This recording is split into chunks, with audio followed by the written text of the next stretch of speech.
Hello everyone and welcome to Whimsy on the weekend.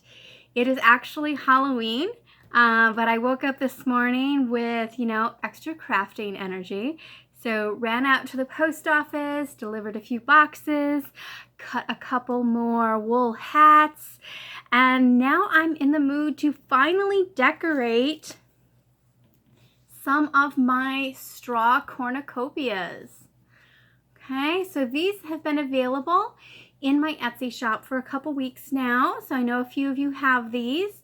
There's definitely some more right now that are available.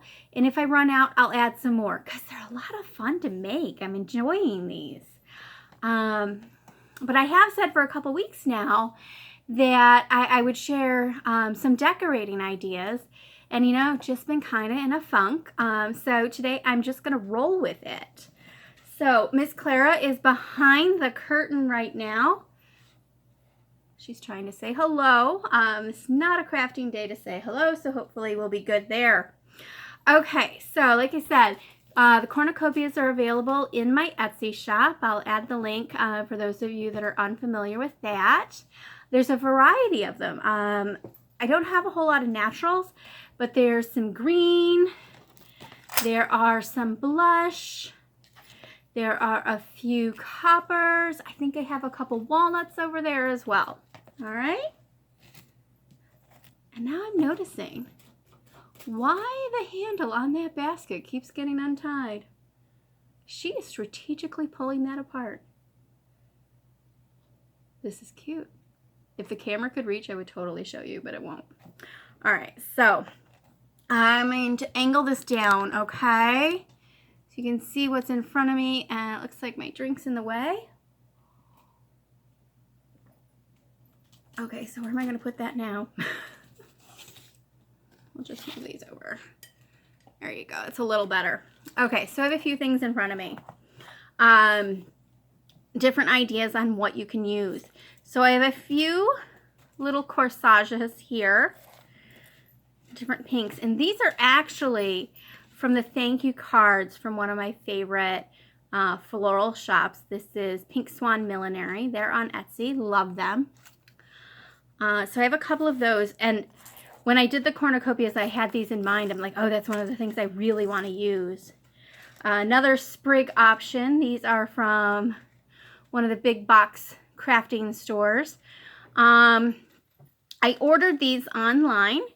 And I'm a little disappointed that they're plastic, but let's be real, any synthetic that's on here is a synthetic. So I'm going to live with the plasticiness. But if you're trying to have a authentic looking sprig, definitely go pick your own.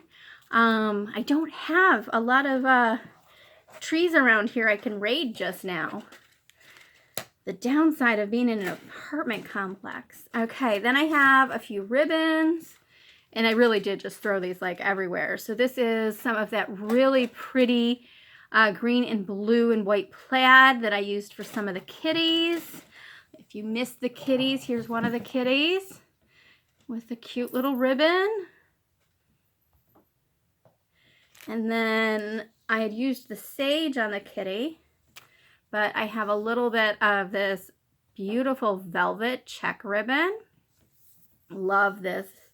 Been saving this little tiny piece for ages.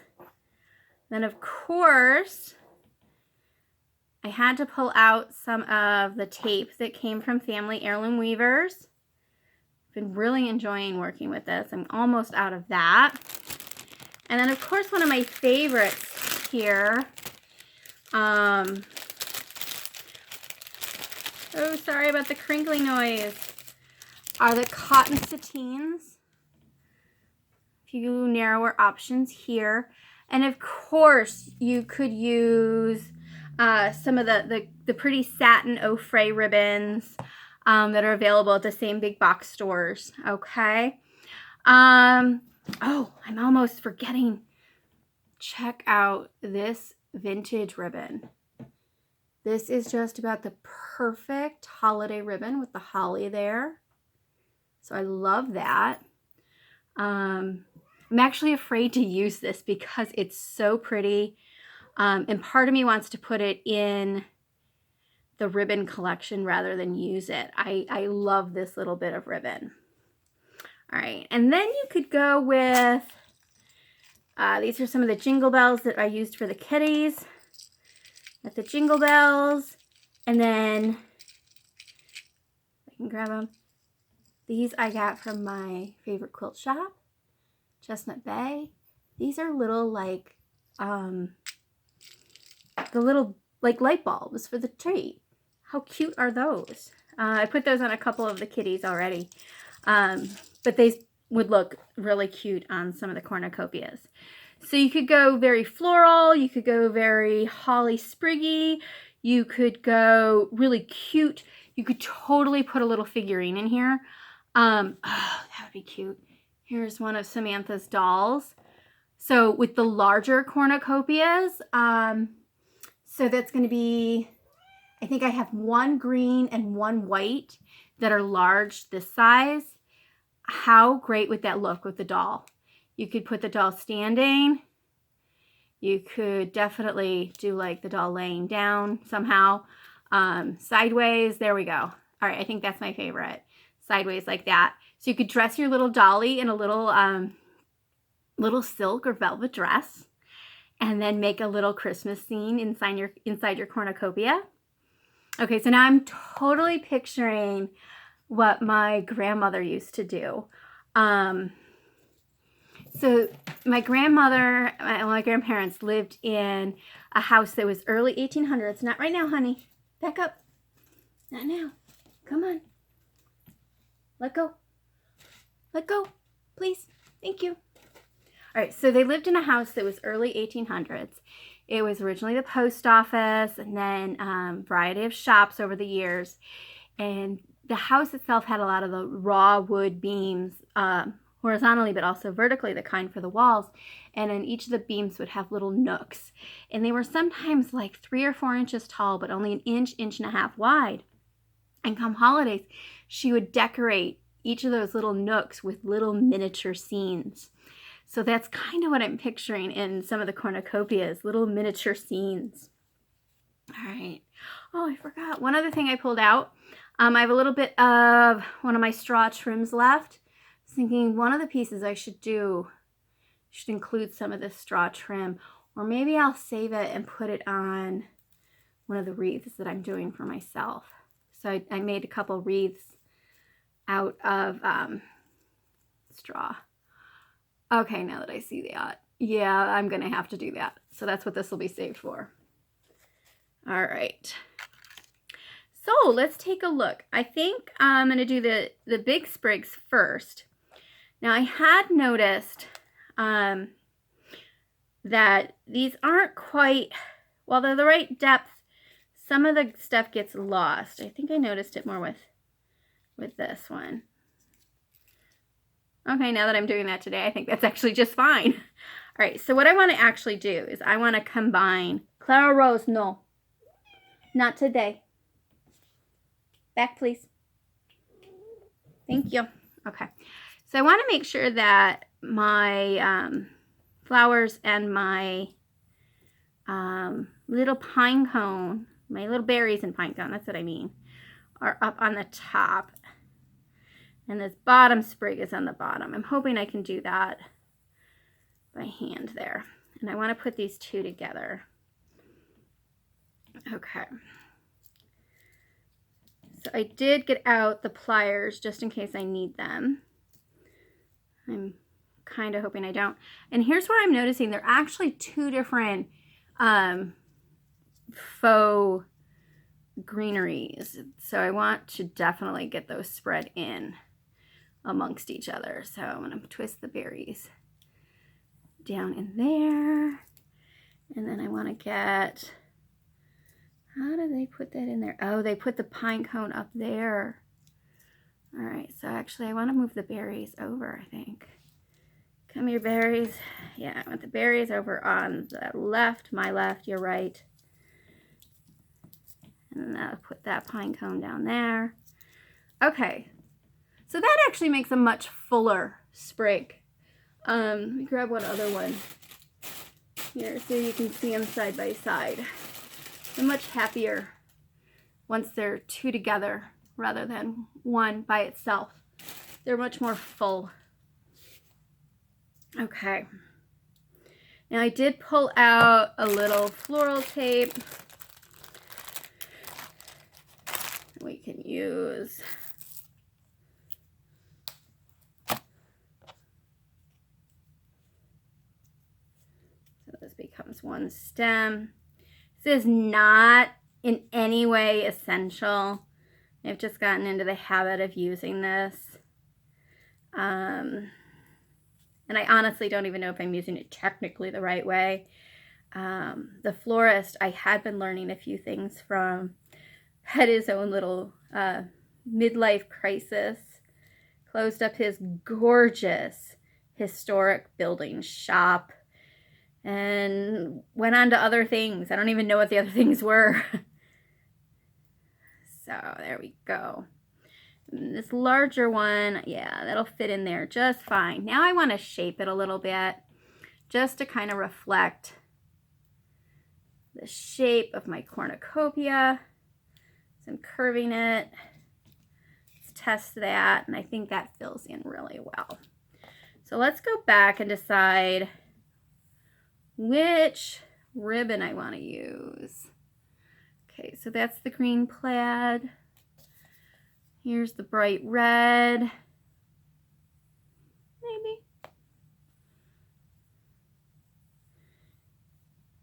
I think this is my winner.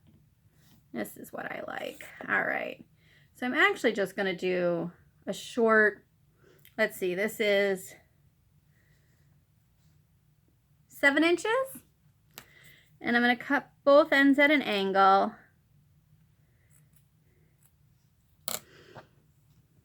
Okay, and this works really well because it's reversible, as opposed to like the velvet, which would give you opposite sides. So for this one, I'm just going to fold it like a V back on itself. If I was going to use a single-sided, I would fold it in to give yourself a minor corner and then have the ends hang out, okay? All right, so where did I put... There we go. So I'm pulling a needle out. I'm picking something that's very long, sturdy, and because I'm on air with a big eye, and I did not bring over my natural, so I want to go with brown.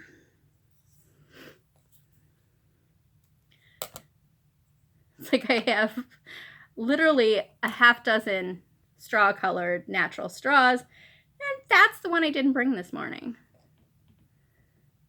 So my little spool holder over here that has a couple extras hanging on, let's move these off. You can see that. Isn't this cute?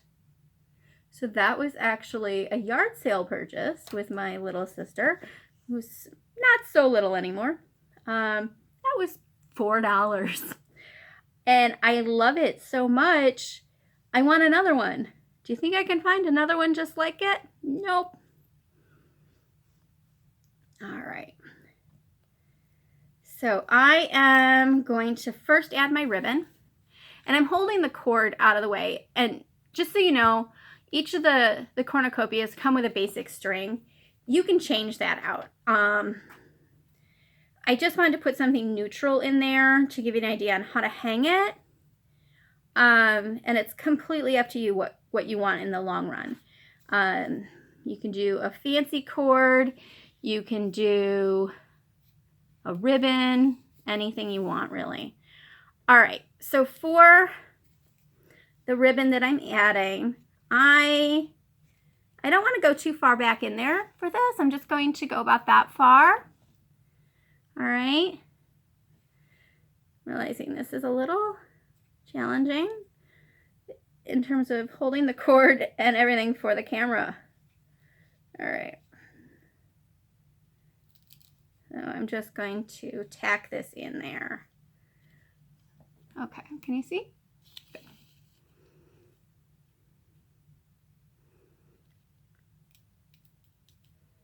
All right. This is where it would be really awesome to get an overhead hand camera. So a camera that focuses on my hands so I don't keep doing this. All right, so you see how I'm just tacking that in there. And I grab that loop, it looks like a little more than I'd like. Okay, here's a nifty little trick. I am going to actually leave my needle hanging just below, okay? And so my thread, I'm just going to leave that kind of hanging off to the side. I'm going to add in my floral sprig, which you can see it actually does move that's kind of cool, the end of the cornucopia. So I got that shaped up in there just about right. So there's the positioning. Now I can grab that needle down below. And this is where having that long needle is important. All right. On the underside, you're going to have that question. I try to keep my threads hidden up under the plates. And if you were using a thread the color of the straw, it's not going to matter as much. I'll show you what happens with the darker thread because it is a little visible here. All right. And then you just kind of poke around until your needle comes back up without hitting any of your pine cones or whatever you've got going on in there. All right, so I've got my needle up.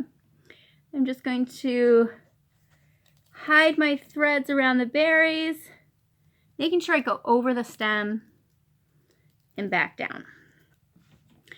Now, some of you are saying, but can't I just glue it? Okay, I give you permission to glue your ornament. It's perfectly okay. I'm just so used to sewing on straw. While I do own multiple glue guns, I actually found them the other day.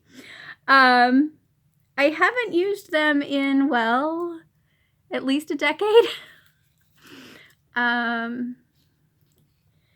Yeah, I'm not the strongest gluer because I'm out of practice, I guess. And I find this fun and relaxing. And then if you change your mind when you sew something, you can like unstitch it. But yeah, no judgment, no guilt if you decide to glue.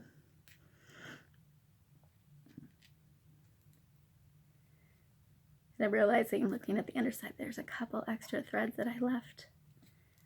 All right.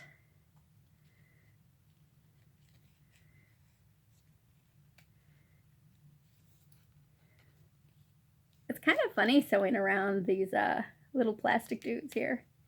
It's definitely different than the really high-end flowers. So my entire big box order, like we're talking the pieces, the shipping, the whole thing, was actually less than I tend to spend on a single piece of flowers for a hat. Which is why I shouldn't be surprised that they're plastic. They're actually pretty cute. All right, so I'm gonna pull my needle out. And you just there saw one of my really bad habits now that I'm using a tablecloth on this table.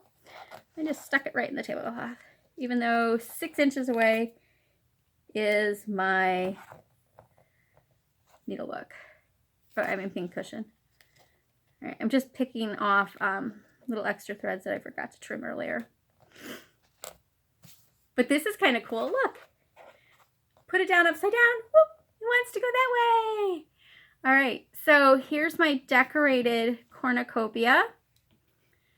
And I can easily switch out this ribbon.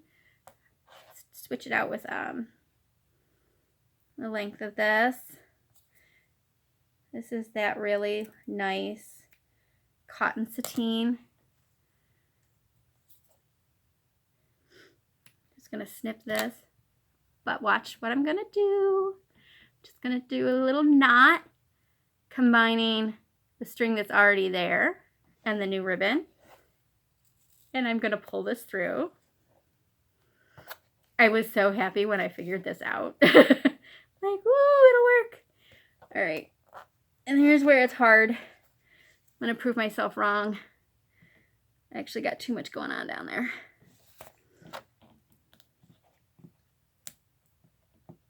Come on.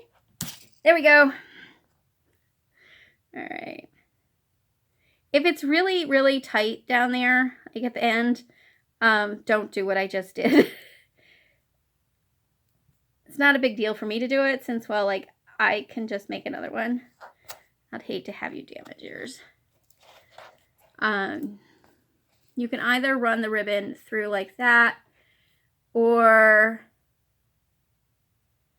you could actually attach it to the very top and the very end. I'm just going to do a knot here, and then I'm going to slide it so that the knot's back inside again. How am I doing on time? I really can't even see what that says.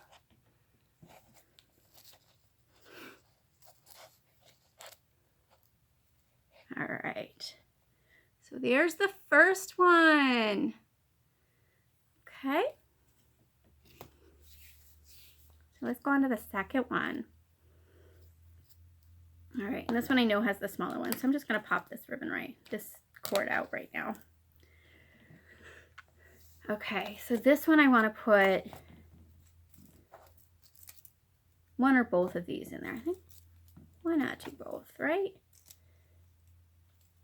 Yeah.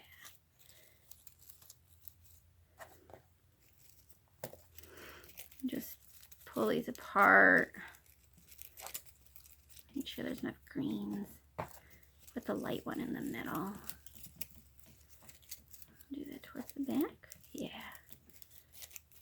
So kind of a reverse triangle going on here. Usually I'd put the point of the triangle towards the front in arrangements, but because of how the cornucopia is shaped, I'm going to do it in reverse. There's our little guys towards the front. Rearrange these little leaves. You can always do a little more rearranging when it's in there. And we do it on depth. That'll be about our depth, nice and full in there. Grab a little more of my tape.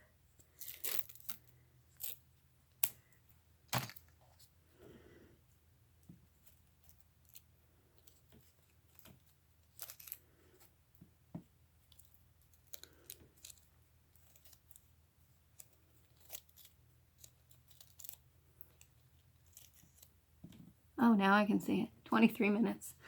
Okay. All right, shape that again. Yeah. That's cute. Now, as I'm doing this, I'm realizing I was going to show you how to do one on the outside, and I forgot that I was going to do that. So, yep, we're going to change directions, Anna. I'm going to do this on the outside. Okay. So more like this. Now we're going to curve these down. There we go.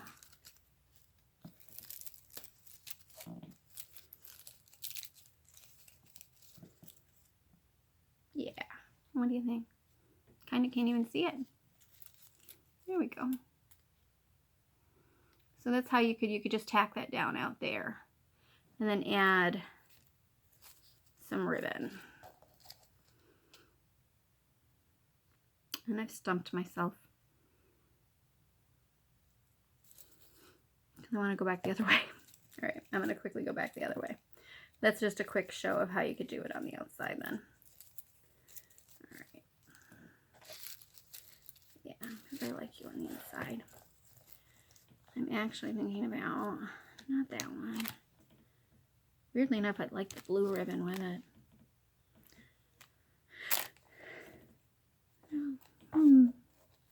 Maybe I don't need a ribbon. What do you think? Ribbon, no ribbon?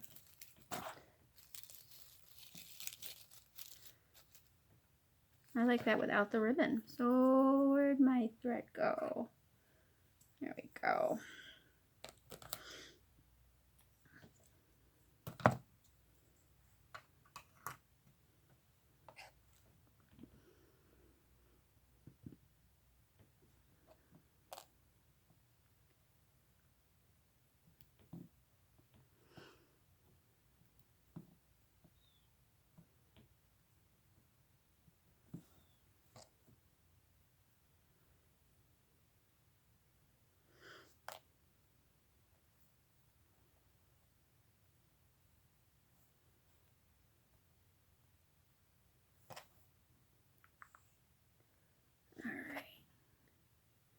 And then for this one, I'm just going to kind of, since I'm starting fresh, get my needle down in there. I'm coming up underneath. I'm going to run along that straw, angle out away from where I was. See my needle in there. All right, coax that thread back around those big old flowers. It's so funny, they're really little flowers, but in this case, they seem so much bigger than they really are. And then just throw the needle down through.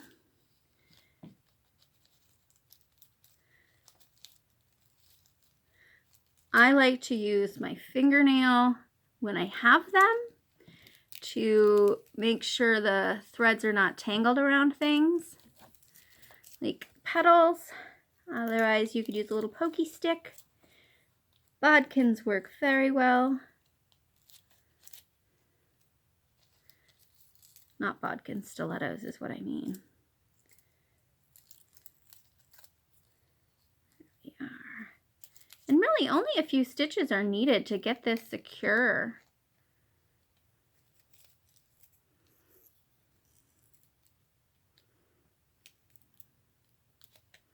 This is definitely for me a project that shows how different reds truly are.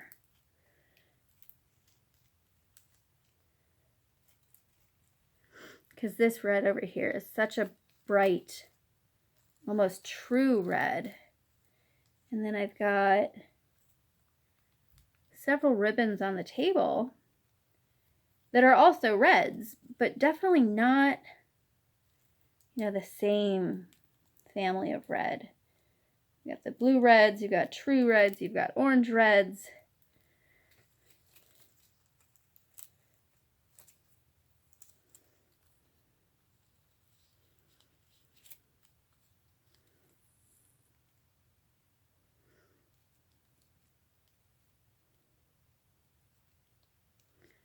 Just getting this all stitched on. And I unthreaded my needle. I think we're done. Come here, little thread. All right. And don't stress about getting it knotted, okay? Because if you stitched it in there enough, it's going to stay put. It is an ornament after all, so in theory, aren't going to be fussing too much with it. Unless like my high school experience of the dog taking down and eating the tree. So there you go. There's the second one. Let's put these side by side. Here we go. All right. So I'm just going to finish this off with a little ribbon once I find one I like. I may use some of that pretty gold and black cord when I find that spool. So yeah, I'm happy with these little guys. I think they're pretty cute. And oh, you don't actually have to hang them. Like, I don't have to put a ribbon on here. I could just like nest it in the tree. It comes out really cute. Okay, so let's just put those there. And like I said, you have several options, different colors, different sizes over in my Etsy shop. You're able to pick those up. These are my ornament of the year. Each year I try to do something a little bit different. This is the first year I've tried something where I start it and you finish it. I thought it would be good to have projects this year. So there you go. I hope you enjoyed. And it's going to take a while for this to upload. Thank you all. See you next time. Bye-bye.